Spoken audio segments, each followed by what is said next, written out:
मेरा नाम है मिहिर और आप सुन रहे हैं मेरी आवाज में सूरत में स्थित दुमस बीच की एक कथा अध्याय 2।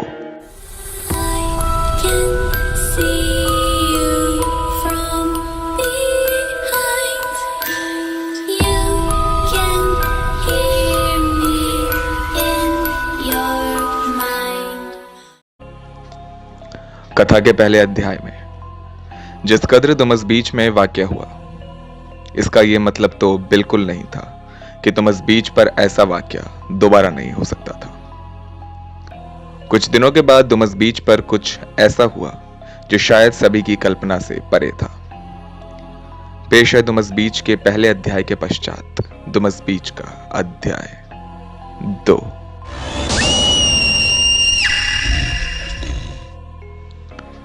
गुजरात के शहर सूरत में कुछ समय पहले गुजरात पुलिस के 2 जूनियर ऑफिसर्स गश्त पर थे। गश्त के समय तकरीबन 12 बजे उन्होंने अपनी गाड़ी का रुख बीच की ओर किया। शायद वो समय उस ओर उन्हें वहां ले जा रहा था या फिर बीच पर निवास करता कोई और। तकरीबन 1 घंटे की ड्राइव के बाद उन्होंने अपनी गाड़ी रोकी और उनके समक्ष इस समय जो जगह थी वो थी सूरत की सबसे खतरनाक जगह, जिसका नाम था दुमस बीच।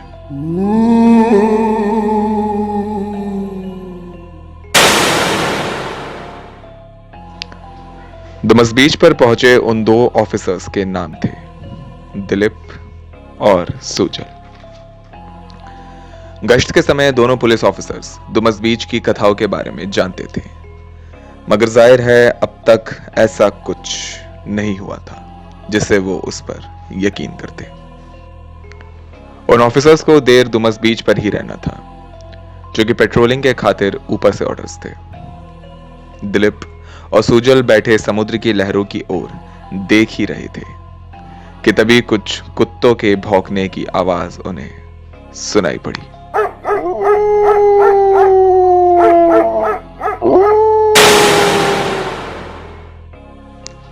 अचंभे, चौंकने की कोई बात तो नहीं थी, मगर उस पूरे बीच पर जब उन्हें कोई कुत्ता नजर नहीं आया था, अगर बीच पर कोई कुत्ता नहीं था तो फिर भौंकने की आवाज आखिर आई कहां से थी?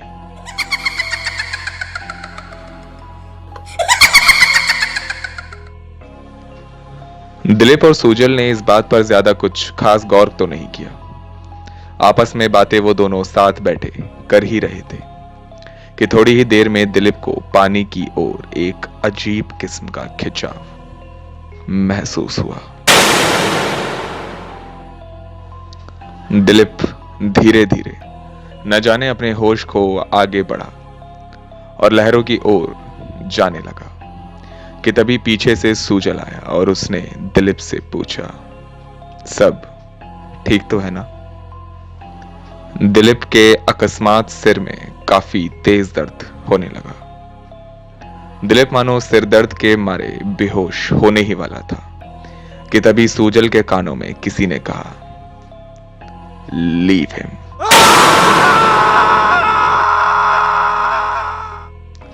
सुजल दिलीप को लेकर बहुत तेज जल्दी से वहां से दौड़ा। दोनों पुलिसकर्मी दौड़ते हुए अपनी गाड़ी की ओर आए तो आगे रेयर व्यू मिरर में सुजल ने किसी का पानी से भीगा हुआ चेहरा देखा।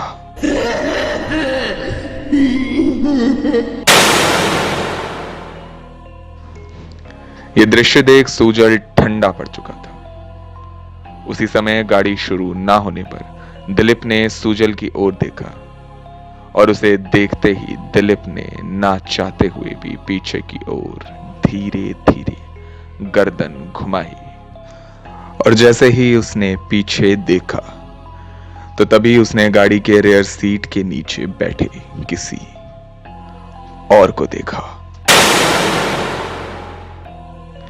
दिलीप दौड़ता हुआ गाड़ी से जैसे ही बाहर निकला तो उसकी चीख चिल्लाहट सुन सुजल भी होश में आया वो दोनों दौड़ते हुए बीच के बाहर दौड़े, मगर शायद आज किस्मत को कुछ और ही मंजूर था, क्योंकि बीच के दूसरी ओर सफेद कपड़े पहने एक औरत खड़ी थी।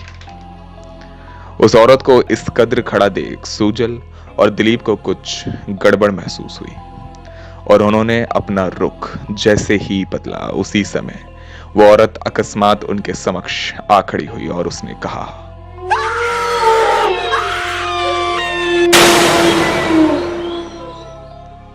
तकरीबन 15 से 20 मिनट बाद सूजल और दिलीप इस कद्र बचते बचाते दुमस बीच की रेतीली जमी पर दौड़ते रहे और घबराहट साथ ही थकावट के मारे जैसे ही किसी और जा बैठे तो उसी समय उनके कानों में एक किस्म की अजीब मगर सुरीली आवाज पड़ी, जिस आवाज ने उनसे कहा, गेट आउट।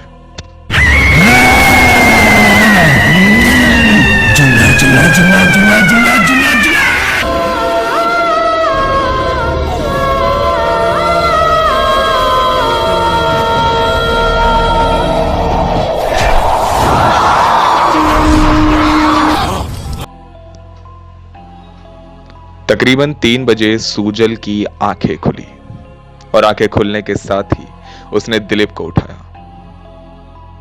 इस बार दोनों दौड़ते हुए बीच से दूर चले गए थे। उस बीच पर जो शक्ति उस समय थी या आज भी जो है, उसने सूजल और दिलीप को वाकई कोई नुकसान नहीं पहुंचाया। शायद दुमस बीच का वो रहस्य खुद को इस कायनात, इस जगत से अपरिचित ही रखना चाहता है। उस रोज दिलीप और सूजल की जान तो बच गई, मगर गश्त के समय आज भी दिलीप और सूजल को कभी कभी किसी के दुमस बीच पर से चीखने की आवाज जरूर आती है।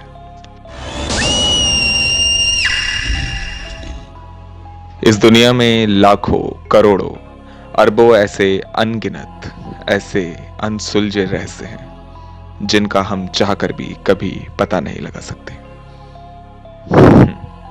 और दुमस बीच भी उन जगहों में से एक कह सकते हैं। मेरा नाम है मिहिर और आपने सुनी मेरी आवाज में सूरत में स्थित दुमस बीच की एक कथा अध्याय।